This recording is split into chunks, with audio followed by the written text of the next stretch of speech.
সুপ্রিয় বন্ধুরা, আশা করি সবাই ভালো আছেন। সব সময় আমরা ব্যতিক্রম কোনো কিছু নিয়ে পৌঁছে যাই, তেমনি আজকেও যদিও একটু পরের বিষয় তুলে ধরলাম।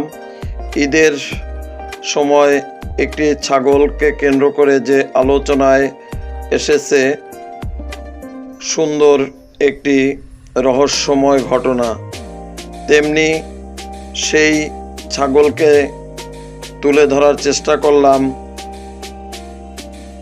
আপনাদের সম্মুখে। ভিডিওটা নিজেরা দেখবেন, অপরকে দেখার সুযোগ করে দিবেন।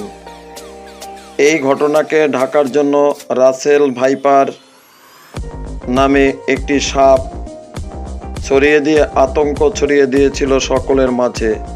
কয়ে গেল সেই রাসেল ভাইপার? সকলকে ধন্যবাদ, ভিডিওটা শেয়ার করবেন।